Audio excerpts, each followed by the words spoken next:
Apex itu ke belakang, ke arah posterior. Nah, di bagian basis pertama itu yang kelihatan apa? Ada batasnya itu ada os frontal kan? Ini ada os frontal. Terus ada os apa lagi nih? Ini os, tahu nggak nih os apa? Nih os zigomatikum. Terus ini ada os maxilla, itu batas dari basisnya. Kemudian kan ada basis. Yang kedua itu ada apex. Apex itu kan di bagian posterior kan tadi kan yang lebih berkerucut ke belakang. Nah, itu ada si ospenoid. Tepatnya itu ada si kanalis opticus. Jadi kanalis opticus itu merupakan tempat lewatnya nervus opticus sebagai persarafan mata. Makanya kita bisa melihat. Nah, untuk apa sih kita harus tahu batas-batas cavum orbita ini? Nah, nanti misalnya apa ini untuk klinis aja, kalau misalnya ada pasien yang trauma, yang kecelakaan gitu, terus terjadi ruptur gitu di bagian osseus orbita kan. Nah, kita tahu seberapa jauh sih penyebaran dari rupturnya itu. Apa kena sarafnya enggak? Kan sarafnya tadi kan saraf nervus opticus, dia tuh kan lewatnya di apa tadi lewatnya di kanalis opticus kan di ospenoid gitu. Untuk itu aja sih, makanya kita harus tahu batas-batas dari cavum orbita.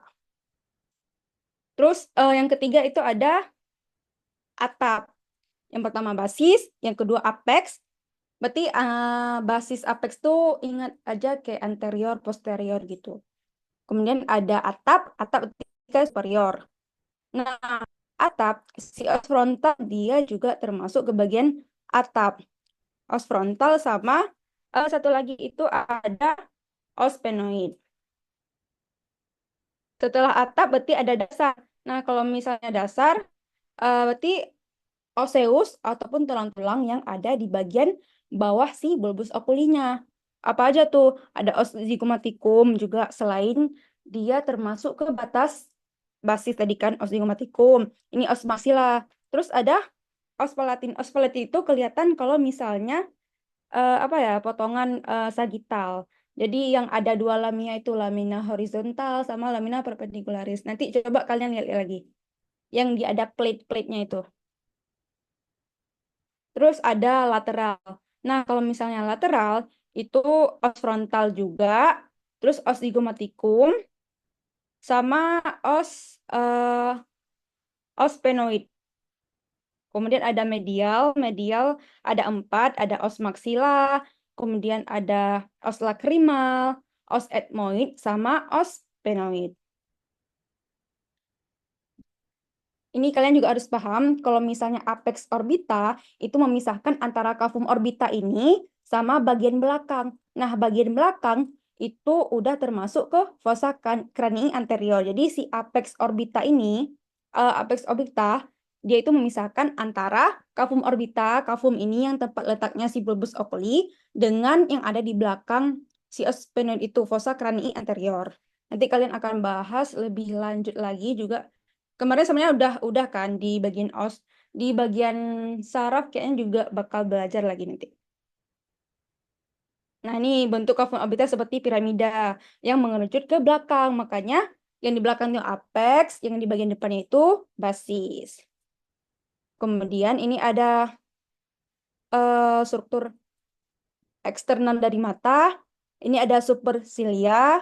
Supersilia itu alis. Berarti kalau misalnya ada supersilia, berarti di bawahnya ada silia. Kalau misalnya silia itu adalah rambut-rambut apa di bulu mata. Kemudian ada palpebra. Palpebra ada palpebra superior, ada palpebra inferior. Palpebra itu kan kelopak mata. Kemudian ada tempat pertemuan si palpebra superior sama anterior. Kalau misalnya pertemuan palpebra superior sama inferior itu di bagian medial, berarti dia komisura. Komisura palpebra medial karena letak pertemuan dari palpebra superior sama palpebra inferior itu ada di medial. Kemudian kalau misalnya lateral sama juga, berarti pertemuan antara si palpebra superior sama inferior itu di bagian lateral gitu. Nah, komisura palpebra yang lateral itu lebih runcing. Kenapa? Karena kalau misalnya di bagian medial itu ada struktur-struktur lain kayak karungkula yang bisa yang bisa membuat itu secara anatomi aja sih emang udah strukturnya gitu. Makanya kalau misalnya bagian media itu kurang meruncikan. Ada sih karungkula dan struktur-struktur lain. Ini karungkula ini adalah tonjolan yang ada di bagian medial. Kemudian ada angulus. Kan ada komisura, ada angulus. Nah, kalau misalnya angulus, dia itu lebih ke sudut. Kalau komisura apa? Tepat pertemuannya. Ada angulus okuli lateral sama angulus okuli medial. Terus ada limbus juga. Nah, kalau misalnya limbus, dia itu batas. Kalau misalnya di sini yang kelihatan adalah limbus palpebra anterior sama yang bagian posterior. Nanti ada juga dia limbus dari kornea. Nah, ini peralihan dari sklera ke kornea. Terus ini ada tunika konjungtiva bulbi nanti di bagian slide ke depan nanti juga bakal ada ya konjungtiva itu lapisan yang membuat mata kita berkelap yang paling luar. Kemudian ada juga iris, iris yang memberi warna mata. Kemudian ada plika, plika itu lipatan. Karena ini namanya plika palpebronasalis, berarti lipatannya itu ada di bagian medial gitu. Ini nanti dibaca lagi, ini sama aja nih kayak tadi yang kakak bilang. Kemudian ini ada glandula lakrimal. Jadi glandula lakrimal itu dia merupakan kelenjar air mata. Jadi di glandula lakrimal itu nanti ada sel-sel yang menghasilkan air mata. Nah, dia itu ada pars orbicularis sama pars palpebralis. Di netter kayaknya ada deh. Nanti coba lihat lagi ya. Nah, kemudian ada lacrimal pathway. Jadi lacrimal pathway itu merupakan pathway ataupun alur dari kelenjar lakrimal. Nah, yang pertama itu kan dihasilkan dulu nih oleh kelenjar lakrimal air matanya. Kemudian nanti dia tuh melalui ductus-ductus ini.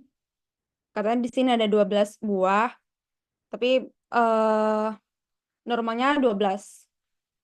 Kemudian nanti dia ke kornea. Makanya basah kan bagian mata kita kalau misalnya nangis gitu. Setelah ke kornea ke lakus. Nah, kan tadi ada karunkula kan di sini. Nah, di sini tuh juga ada lakus. Lakus itu pokoknya dia tuh ada di bagian dekat karunkula lah. eh Ruang. Pokoknya di sini itu lakus lacrimalis.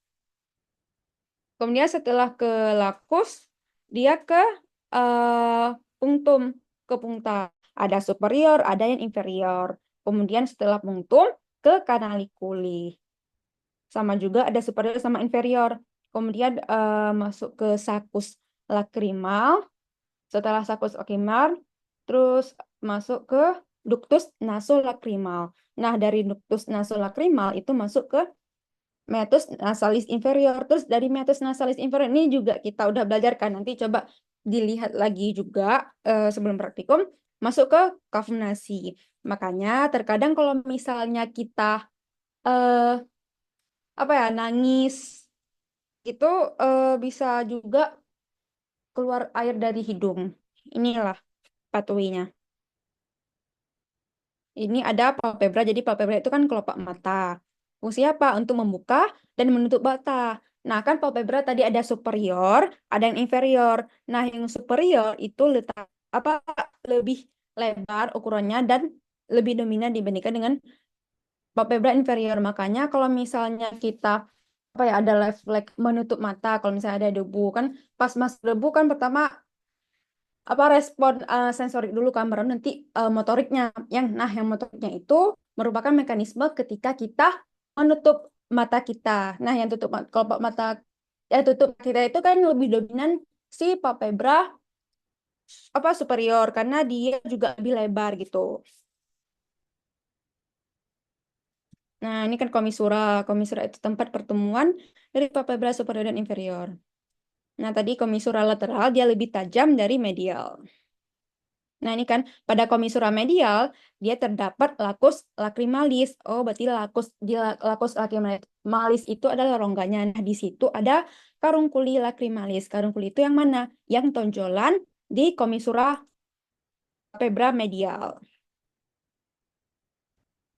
Kemudian ini ada kelenjar palpebra.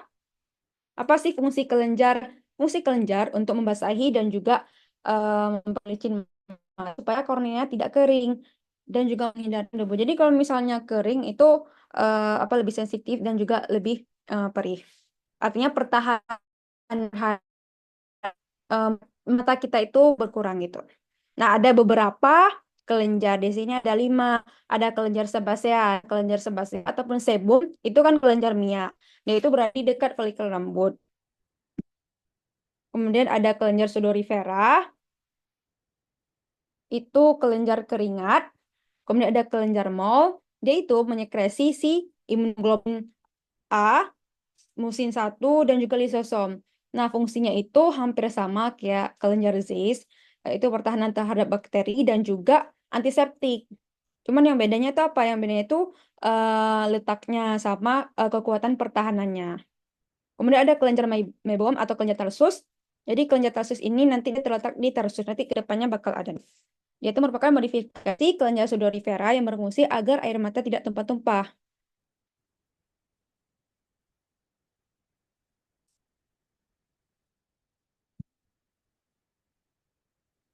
Nah, ini tadi kelenjar meiboom, ini kelenjar mole, sama kelenjar Zeiss. Ini kan dekat folikel rambut ya. Nah, ini tarsum. Ini kan tarsus kan. Tarsus itu kayak rangka yang ada di bagian palpebra.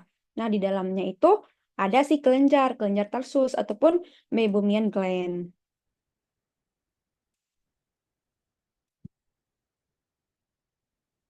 Nih, ini kelenjar mole, ini meibomian. Nanti aku kirim aja. Nah, ini klinisnya. Klinisnya itu ada hordeolum externa sama blepharitis. Ada yang tahu nggak? Biasanya kalau hordeolum externa itu dibilang-bilang apa ya? Yang kalian tahu? Jawab aja ya, nggak ada yang salah kok. Bintitan nggak ya? Ya, itu kan ada tuh di slide. Ya, betul bintitan. Jadi eh, apa kalau misal biar ingat gitu, kalau misal kalian mau sebut bintitan ya udah sebut aja hordeolum externa. Nah, dia tuh juga ada interna, berarti letaknya tuh di bagian interna, bagian dalam dari si palpebra. Nah, hordeolum externa sama blepharitis itu terjadi karena adanya infeksi. Kan tadi kelenjar mol itu eh, berfungsi sebagai pertahanan terhadap bakteri. Cuman ada kalanya terjadi infeksi kalau misalnya pertahanan terhadap bakterinya itu nggak kuat gitu. Makanya bisa menyebabkan radang dan pada akhirnya bintitan.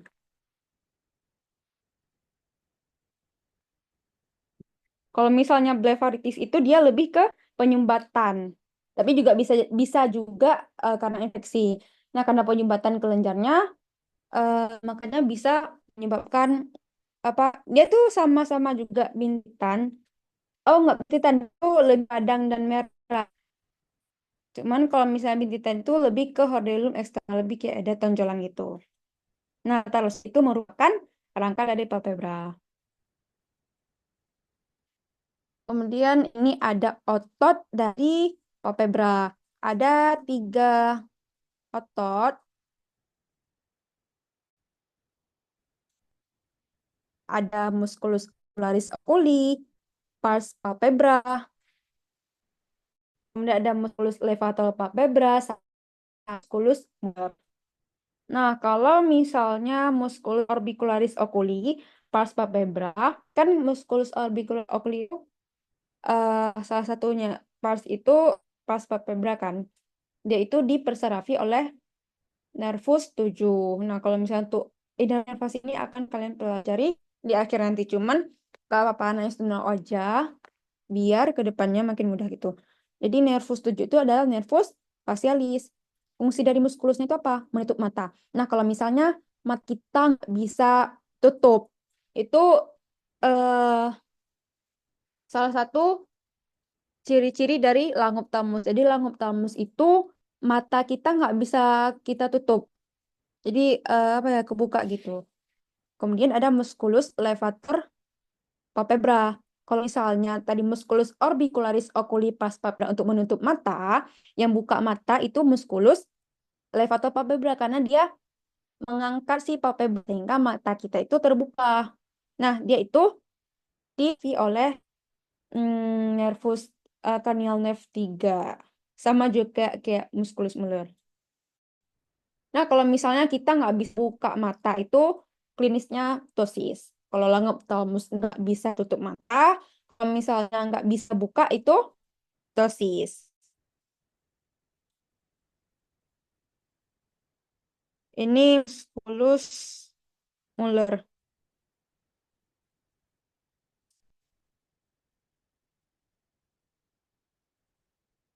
sama juga oleh cranial nerve 3 ataupun oculomotor. Kemudian ini ada lapisan papa.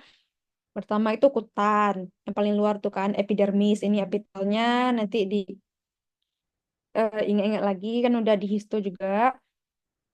Kutan itu terdiri dari epidermis sama dermis. Kemudian di bawah kutan ada apa? Ada jaringan ikat longgar. Kemudian di bawah jaringan ikat longgar itu ada apa? Ada jaringan otot. Kemudian baru tarsus. Tarsus ini dia lapisan paling atas dan paling tebal karena dia berupa rangka dari palpebranya.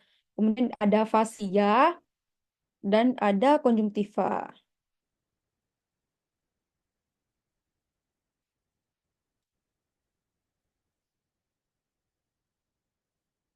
Nah, konjungtiva itu merupakan pelapis bola mata bagian basis, berarti kan dia bagian anterior kan, yang membuat mata kita terlihat berkilauan. Berarti dia itu tipis, tipis, terus dia membuat mata kita berkilauan paling luar.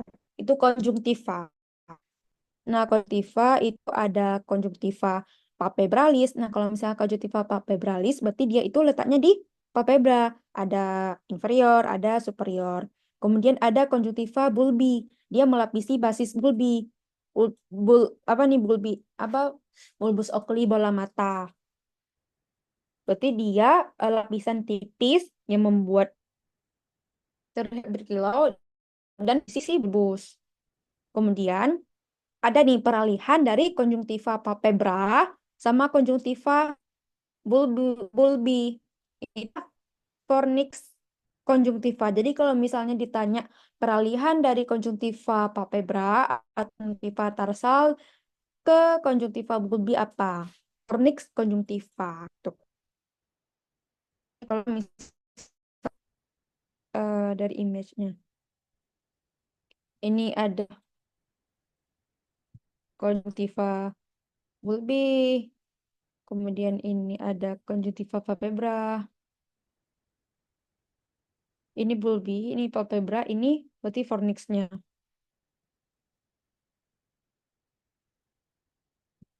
Nah, ini dia letak si eh kelenjar meibomian ataupun kelenjar tarsus. Nah, selanjutnya kita akan bahas terkait dari bulbus okulinya. Yang pertama itu dinding bola mata. Mungkin kalian di histo udah kan? Oh ya, di histo kan cuma satu semester, berarti otomatis udah. Jadi terkait dinding bola mata itu ada tiga. Ada tiga apa? Tiga tunika ataupun tiga lapisan. Apa-apa aja? Yang pertama ada tunika fibrosa. Jadi tunika fibrosa itu dia paling luar. Kenapa?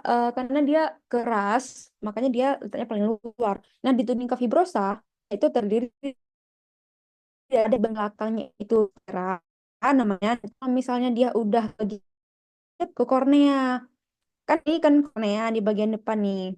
Terus di belakang itu sklera. Nah, itu adalah tunika fibrosa. Nah, nanti ada tuh peralihan dari apa? Dari sklera ke kornea limbus namanya. Kemudian yang kedua itu ada tunika vaskulosa. Ingat aja vaskulosa, berarti dia vaskularisasi. Berarti struktur-struktur ini dia itu vaskular. Ada koroid, corpus ciliaris sama iris. Koroid yang mana? Koroid itu yang ini yang warna hitam.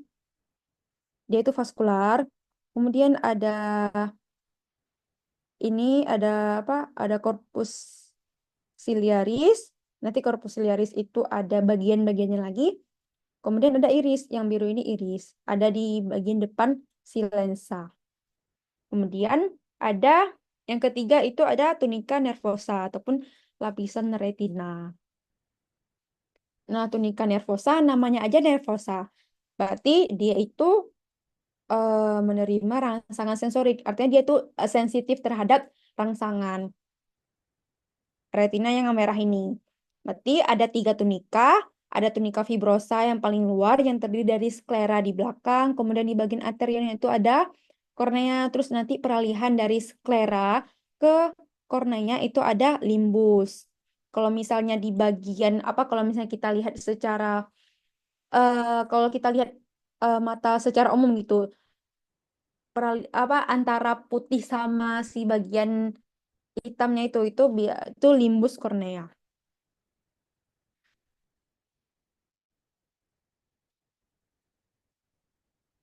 Kayak slide sebelumnya.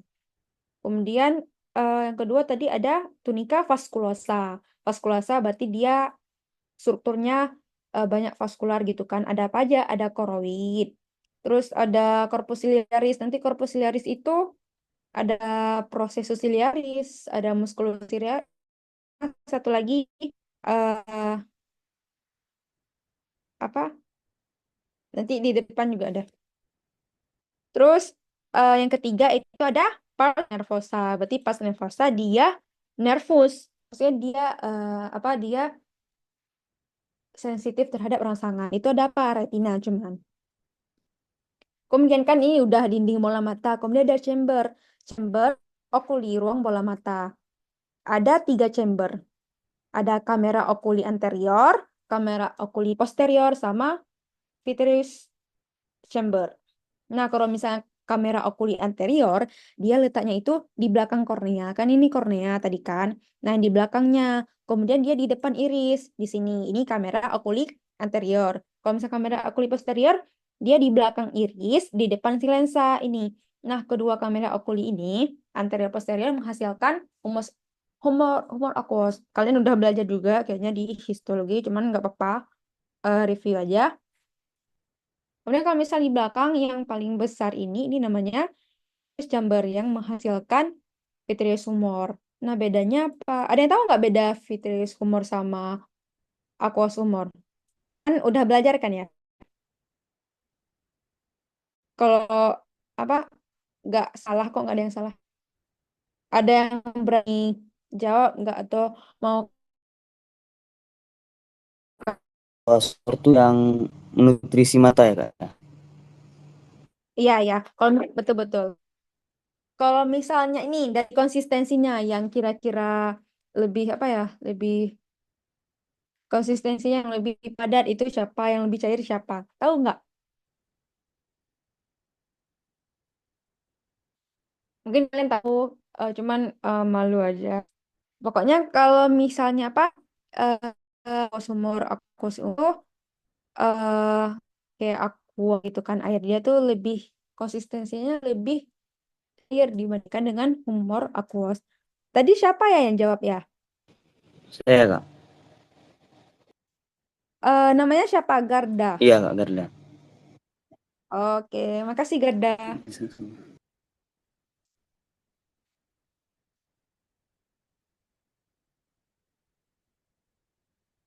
Tadi dinding bola mata udah, kemudian ada chamber okuli sama lensa.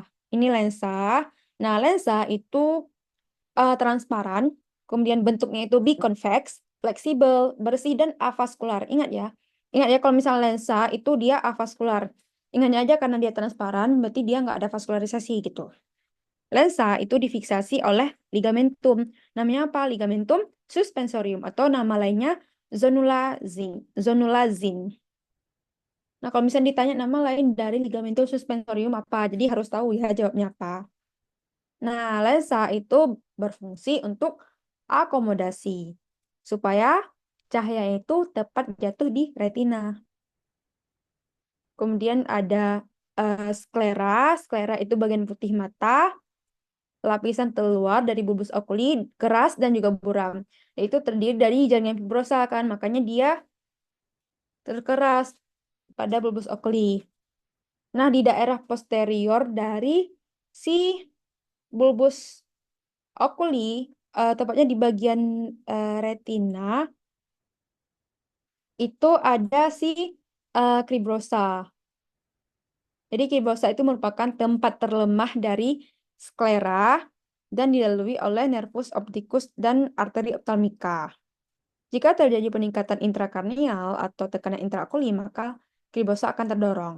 Jadi di bagian belakang ini itu di bagian apa? Sklera ya tadi, sorry bukan retina. Dia itu ada kribosa. Jadi kribosa itu apa ya? Struktur kayak berongga-rongga, namanya aja cribrosa. Dia itu bentuknya itu cribriform kayak berongga-rongga itu. Di situ tempat lewatnya si nervus opticus sama arteri ophthalmica tadi dibilang. Nah, kalau misalnya terjadi tekanan intrakranial. Nah, kenapa sih bisa terjadi tekanan intrakranial? Itu mungkin karena trauma. Salah satunya karena trauma sih, karena trauma, pendarahan, terus peningkatan pendarahan, makanya terjadi apa tekanan intrakranial. Nah, itu bisa juga menyebabkan tekanan intraokuli. Ini kalian nggak perlu terlalu paksa untuk paham, yang penting nice to know aja. Nah, tekanan intraokuli itu juga bisa terjadi kalau misalnya ada sumbatan di trabecula meshwork nanti. Nah, itu kan udah terjadi peningkatan jumlahnya kan, peningkatan jumlah dari aqueous humor ataupun vitreous humor, peningkatan cairannya lah. Nah, karena udah jadi peningkatan, makanya usaha untuk mengkompensasinya itu lebih kuat. Makanya terjadi tekanan intraokular. Jadi kalau misalnya udah terjadi tekanan intraokular, tekanan di dalam mata itu bisa merusak bagian si nervus-nervus ini, bisa menekan si sana, bisa ketekan, otomatis kan kejepit, arterinya kejepit, terus nervus tekannya bisa merusak penglihatan kita gitu. Itu dipahami aja ya. Kemudian lapisan sklera itu ada episklera, namanya aja epi, berarti dia itu paling luar. Kemudian ada stroma. Nah, stroma itu dia terdiri dari fibroblast dan juga kolagen, berarti dia eh, elastis kan. Kemudian ada lamina fusca sama endotel, lapisan basal dari sklera. Di lapisan sklera ada empat, ada yang paling luar ada episklera, kemudian stroma, lamina fusca sama endotel.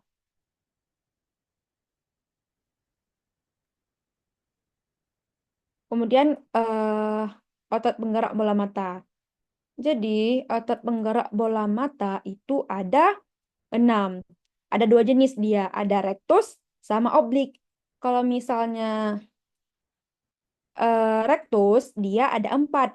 Apa aja? Ada superior, rectus inferior, rectus medial, sama rectus lateral. Tapi kalau misalnya si oblik itu cuma 2, oblik superior sama inferior.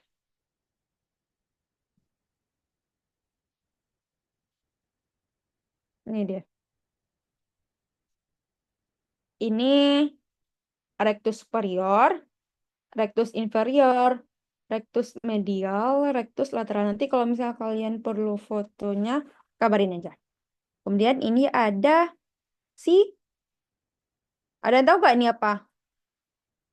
Yang ada di dekat superior rectus. Ya, siapa tahu.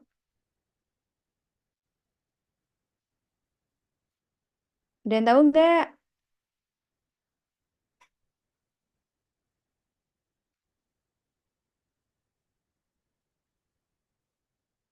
Nabil Davin ada nggak?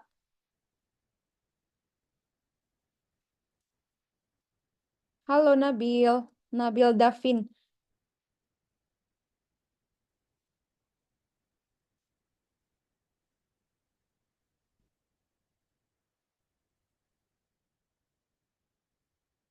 Ini yang off cam, usahakan tetap pahami ya, karena ini untuk kalian juga, biar besok praktikumnya itu kalian lebih indikatif gitu, lebih terarah, tinggal pahamin struktur-struktur kayak pantom, terus preparatnya aja gitu. Jadi ini untuk pemahaman dasar aja sih.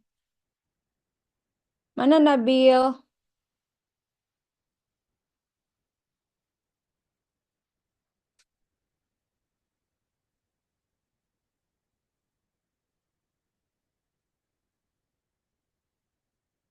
Ya Nisha ada nggak?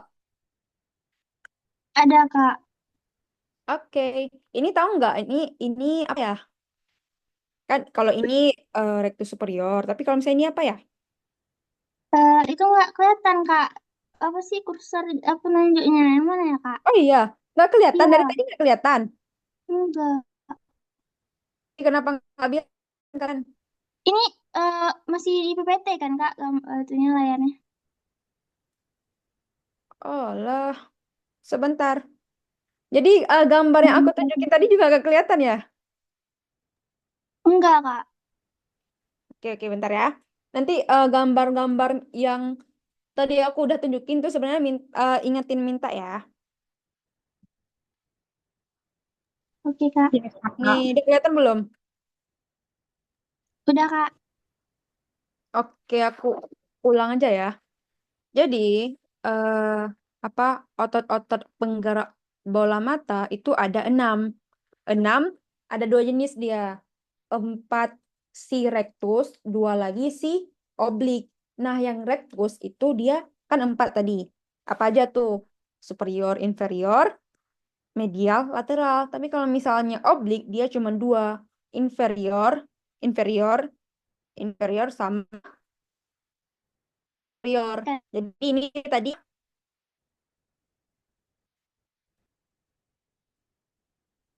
apa ya tadi? Ayo jawab Mus- aja siapa? Musculus obliquus, Kak. Iya, musculus obliquus. Dia itu superior apa inferior? Superior, Kak. Ya, ini superior, ini inferior. Nah, kalau misalnya untuk fungsinya itu, yaitu gerakin kemana, tuh nggak sesuai dengan namanya, guys. Jadi kalian harus lihat betul-betul. Nah, kalau misalnya si apa yang pertama itu si oblik aja ya dulu ya. Jadi oblik kan ada oblik superior sama oblik inferior kan. Nah, nah untuk pergerakan bola mata itu dia nggak sesuai dengan namanya. Bukan dia oblik superior, jadi dia menggerakkan bola mata ke apa? Ke atas. Kemudian kalau misalnya oblik inferior, berarti dia menggerakkan bola mata ke bawah enggak. Berkebalikan. Dia berkebalikan. Kalau misalnya dia itu oblik superior, dia menggerakkan bola mata bawah, ke bawah dan ke medial. Ini lihat tanda panahnya ini. Ini musculus oblik superior dia menggerakkan bola mata ke bawah dan ke medial ke down in, ke bawah dan ke medial.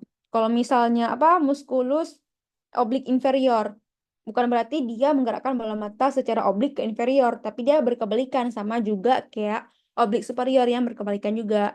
Dia menggerakkan bola mata ke up in. Artinya kedua muskulus oblik ini dia sama-sama ke medial, cuman arah atas bawahnya itu berlawanan, guys. Jadi kalau superior itu ke inferior, kalau inferior itu ke superior, cuman dua-duanya itu ke medial gitu. Nah, kalau misalnya yang rectus, rectus kecuali rectus medial itu semuanya ke arah luar, ke arah lateral. Kalau misalnya rectus superior itu ini keluar, tapi dia nggak yang ke atas, cuman dia serong. Apa? Ya, ke ingat apa lihat tindak panah ini aja lah. Dia itu cuman agak agak serong gitu.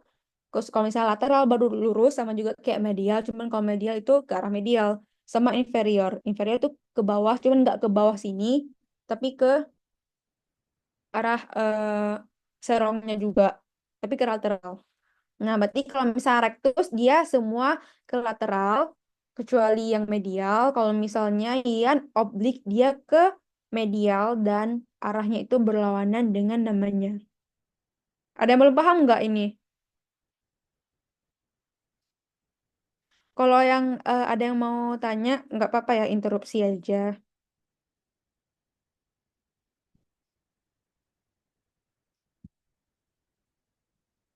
Ini yang off cam, eh, usahakan apa pahami juga ya, Ya, biar Kak. kalian biar kalian nanti nggak terlalu capek pas praktikumnya gitu.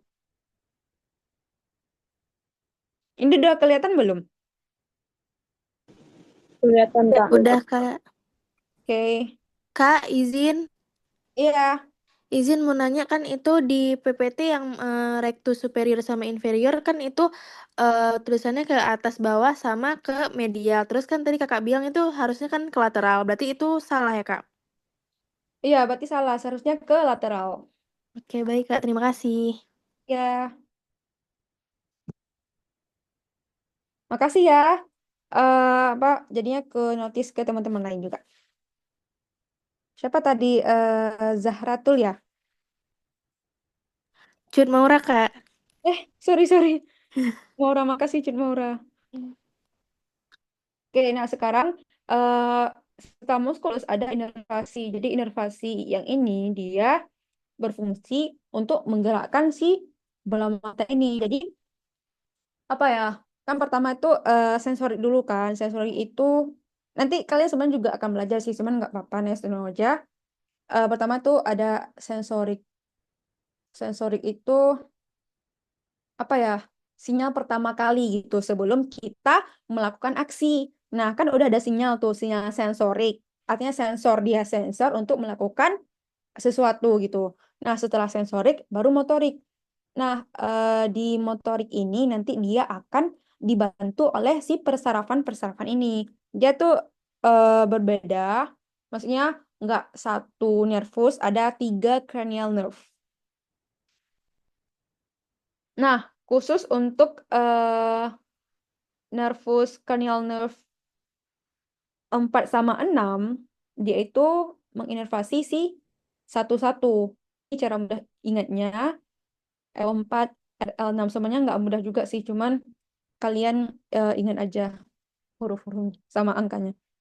Nah, kalau misalnya yang superior oblique, dia diinervasi oleh si cranial nerve 4. Siapa? Si nervus nuclearis. Terus kalau misalnya rectus lateral, itu si nervus abducens. Sedangkan yang lainnya, sisanya itu oleh nervus oculomotorius. Oculomotor. Ataupun oculomotorius. Alasannya kenapa? Sebenarnya kakak nggak tahu juga sih kenapa. Apa mungkin karena emang secara struktural aja. Tapi nanti kalian boleh kok tanya sama kakak abang praktikumnya yang lebih expert. Nanti ditanya aja ya. Ini dicatat apa? Ini kenapa kok bisa beda ya inervasinya gitu. Itu dapat ilmu baru. Nah ini ada limbus. Limbus itu peralihan dari sklera ke kornea. Ini limbusnya. Nah, di limbus itu terdapat sinus, venosus, sclera, ataupun canal of Schlemm. Jadi, canal of Schlemm itu kan kanal. Nah, pokoknya dia itu banyak vaskularisasinya nih, namanya aja sinus venosus. Pokoknya di situ banyak vaskularisasinya di canal of Schlemm. Nanti of Schlemm itu pokoknya akan melanjutkan vaskularisasinya ke sistemik. Makanya bisa terjaga tekanan di mata kita gitu, nggak memparasi dari humor humor.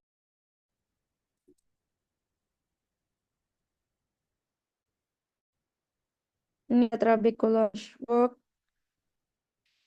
terus karena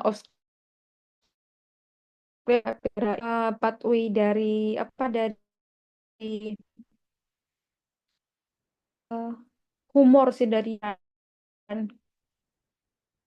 ini trabecular shock, terus karena of claim di sini kan banyak vaskularisasinya. Kemudian kornea dan koroid. Kornea itu jernih, avaskular. Tadi yang avaskular sebelumnya apa ya? Ada yang ingat nggak? Lensa, Kak. Oke. Siapa tadi yang jawab ya? Mau, Kak. Kok mau uraikan lagi ya? Oke, lensa ya.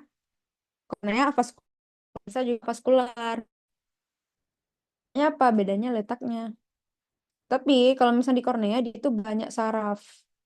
Jadi rangsangan sensorik nanti di kornea juga terjadi gitu. Nah, tebal kornea itu 0,mm.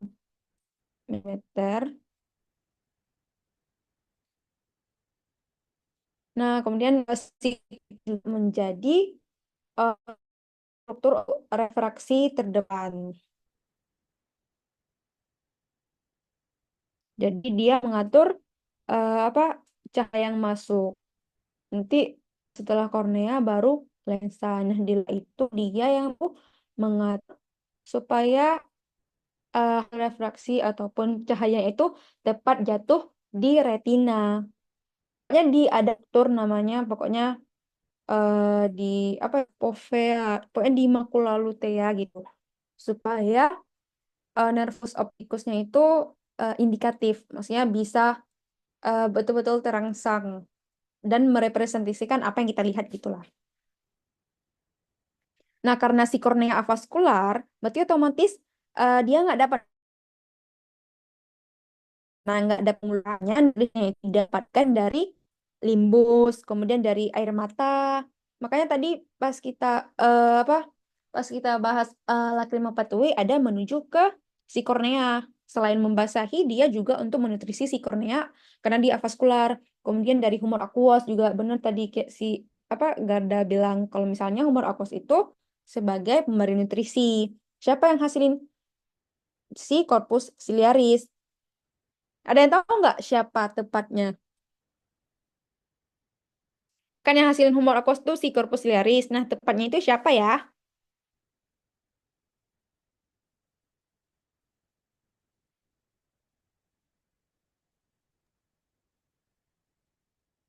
Ayo,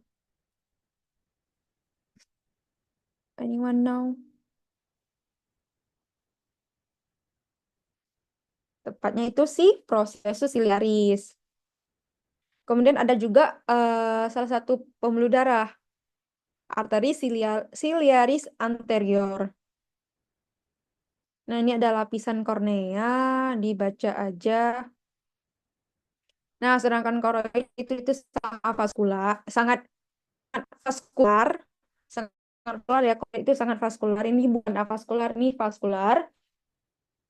Nanti eh, kasih tahu sama teman-temannya yang membawa nutrisi untuk mata. Mata baru lahir Pak biru. Kenapa? Karena lapisan skleranya itu belum menebal. Jadi kan ini sklera, ini kan koroid. Jadi karena pada bayi itu yang skleranya itu belum menebal, makanya kelihatan vaskularisasi dari koroid, ada vena, ada arteri. Makanya bisa tampak biru gitu.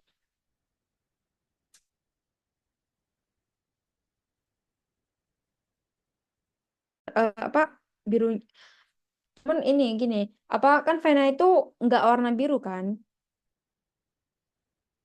Apa nah itu enggak yang kita lihat di gambar warna biru terus arterinya itu enggak, cuman ya karena si skleranya aja enggak tebal maka dia biru. Ini ada lapisan korneanya, diulang-ulang lagi sebenarnya di histo juga udah. Kemudian ini ada corpus ciliaris. Nah, fungsi dari corpus ciliaris itu dia menghasilkan humor aqueous. Sebenarnya tepatnya itu sih proses ciliaris sih yang menghasilkan. Kemudian dia juga sebagai penggerak lensa karena di bagian corpus ciliaris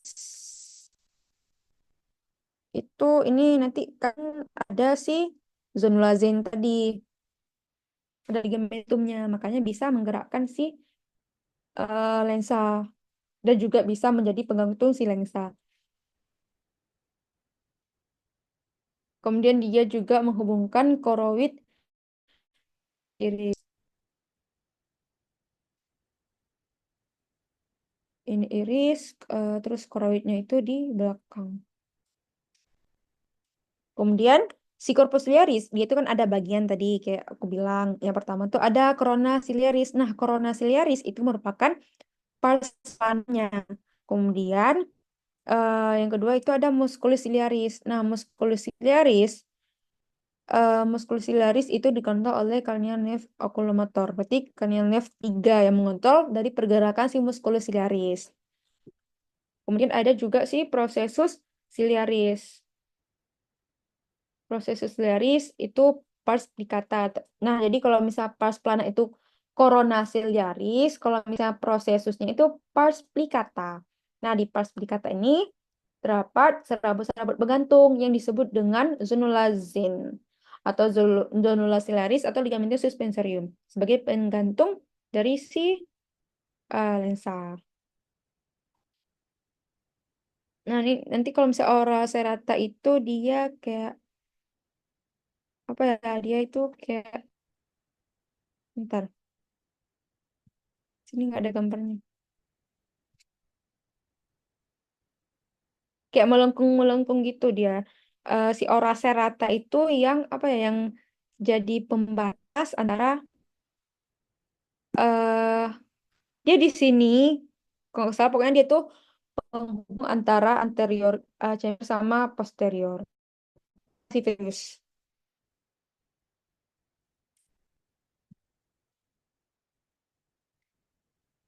Kemudian ini proses akomodasi dari lensa. Nah, kalau misalnya saat melihat jauh, itu lensa itu akan pipih, zonulazin, dan juga proses ciliaris itu menarik. Artinya itu dia berkontraksi lensa sehingga lensanya itu pipih. Berarti karena kontraksi, makanya lensanya itu pipih. Nah, yang bekerja untuk relaksasi itu si musculus ciliaris. Nah, kebalikannya, kalau misalnya kita melihat benda di jarak dekat, lensa itu membulat ataupun mengendur. Zonulazinya sama si apa proses ciliarisnya juga kan tadi kalau misalnya jauh kontraksi kan, makanya lensanya itu membulat. Sedangkan muskulus ciliarisnya itu berkontraksi. Jadi muskulus ciliaris itu berkontraksi kalau misalnya kita lihat dekat, kalau kita lihat jauh, dia itu relaksasi. Terus kalau zonulazin sama proses ciliaris itu kebalikannya kontraksi saat melihat jauh, sedangkan kalau lihat dekat itu relaksasi.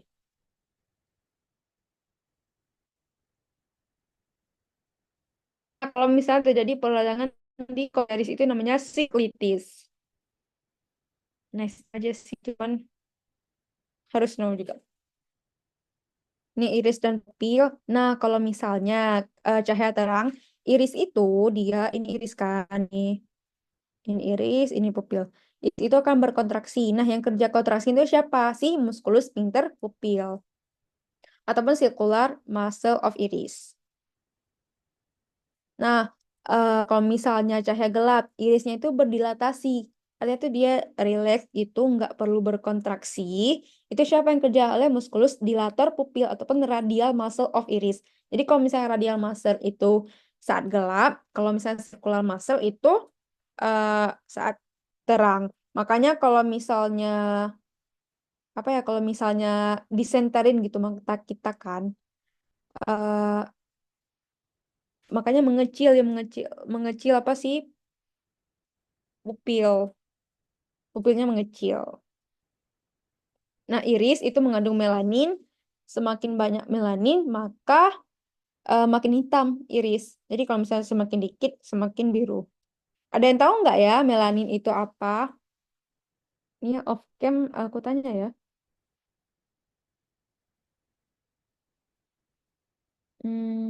Adip deh. Tahu nggak Adip melanin itu apa? Ini jangan-jangan kalian buka Zoom tapi kaliannya jalan-jalan ya. Sebenarnya nggak apa-apa sih. Yang penting kalian paham aja apa materi ini. Mana nih Adip? Dan kalian nggak perlu takut tuh sama kami. Ada Adip nggak? Halo Adip.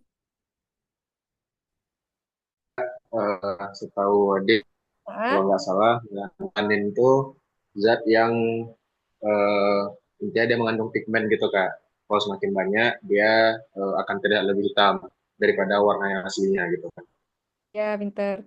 Jadi melanin itu zat hitam. Dia juga ada di kulit sih sebenarnya. Makanya kalau misalnya tidur gitu kan, itu disarankan mati lampunya supaya apa? Supaya produksi melanin itu gak berlebihan gitu.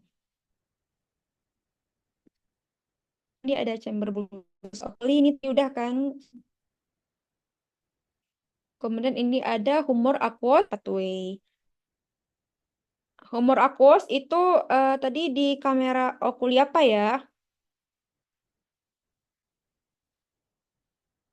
Bentar, pilih orang.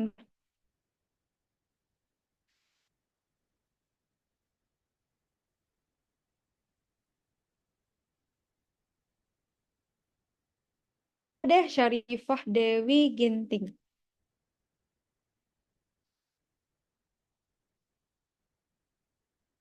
Tahu nggak Syarifah? Apa boleh lanjut lagi? Kalau misalnya chamber itu menghasilkan vitreous humor. Kalau misalnya humor aku siapa ya? Chamber apa ya? Hmm,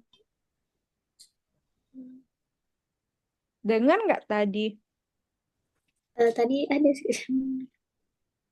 Ayo apa? Lupa, Kak. Nggak apa-apa.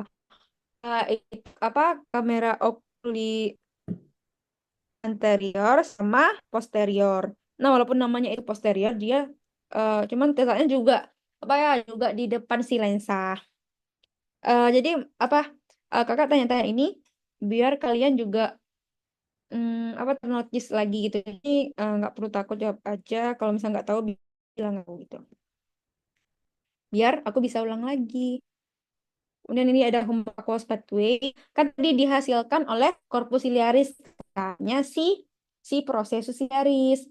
Nah, dia itu mengisi si kamera posterior.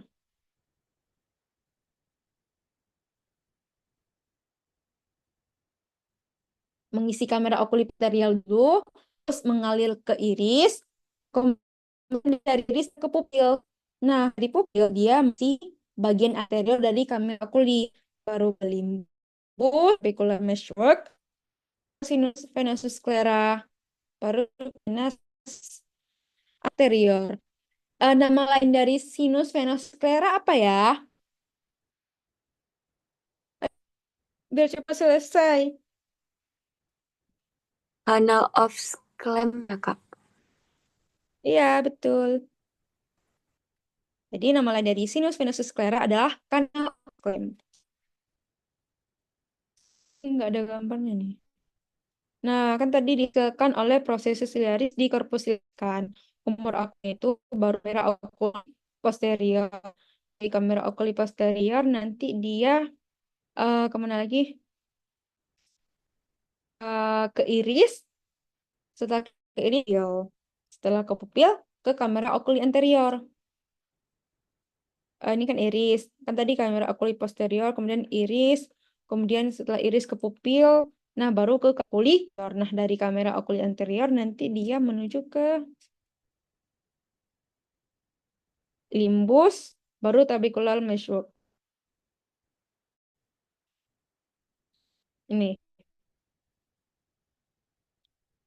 Ini kan udah tadi ke limbus, setelah limbus ke trabecular meshwork. Nah, setelah trabecular meshwork itu nanti ke canal of Schlemm ataupun sinus venosus sclera, baru nanti ke arteri. Oh, ke vena ciliaris anterior. Nah, nanti dari vena ini, si humor aqueous ini dia menuju ke vaskularisasi sistemik tadi yang kayak aku bilang, supaya apa? Supaya bisa menjaga tekanan dari intraorbital. Maksudnya untuk menghindari gitu. Kemudian ada retina. Nah, retina itu dia pars apa ya tadi? Tunika apa ya tadi? eh Nabila Siti Sazila. Ya, Kak. Tadi kalau retina itu dia termasuk tunika apa ya? Dia sendiri tuh yang ketiga. Ingat nggak?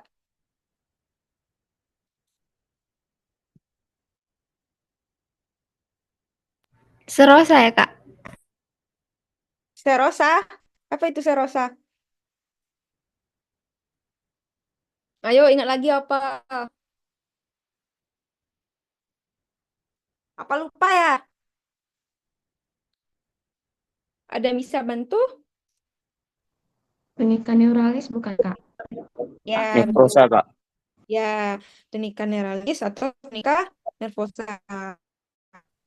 Sensitif gitu kan. Kenapa sensitif? Karena di sel kerucut. Ini kalian udah juga biar makin ingat. Cuma di bagian depan dia tuh kurang agresif, positif, ataupun pars pigmentosa. Nah, kalau misalnya di belakang dia sangat sensitif. Makanya yang namanya itu pars nervosa. Kenapa? Karena banyak sel fotosensitif. Apa itu selnya kerucut? Gak sel bang. Cuman yang lebih apa? Yang lebih itu sel. Nah, ini di ora serata, nah sembak. Ini nggak ada sih. Nanti coba aku cari fotonya aku ke kalian. Ora serata, pokoknya dia itu ibang antara Spitrius di sini dia kayak bergelombang gitu,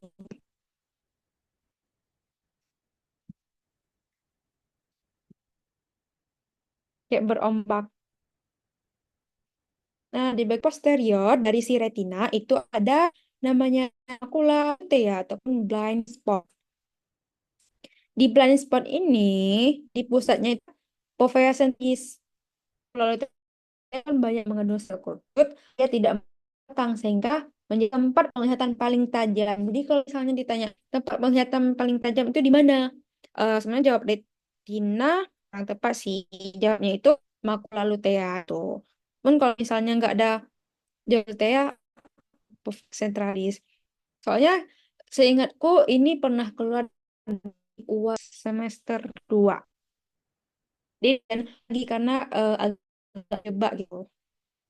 Kemudian ini ada blind spot.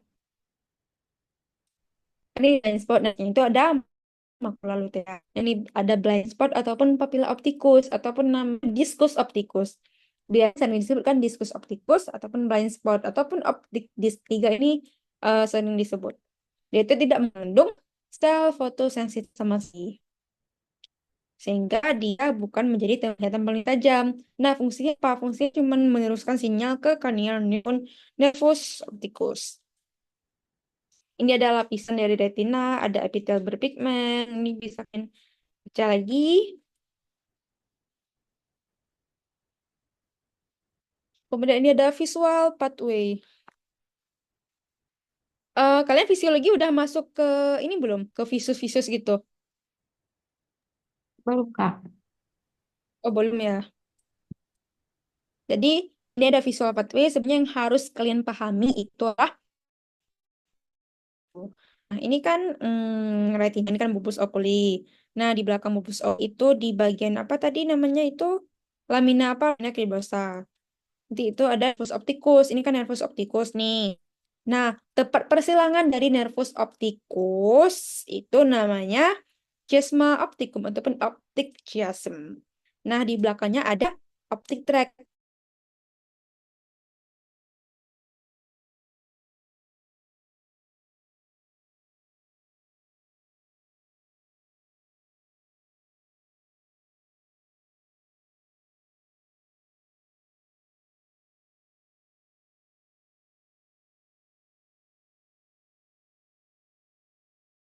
Setelah tragus opticus itu ada RGB ataupun lateral geniculate body. Jadi lateral geniculate body itu dia nukleus ya apa ya yang meneruskan infeksi sinyal penglihatan ke nanti visual cortex.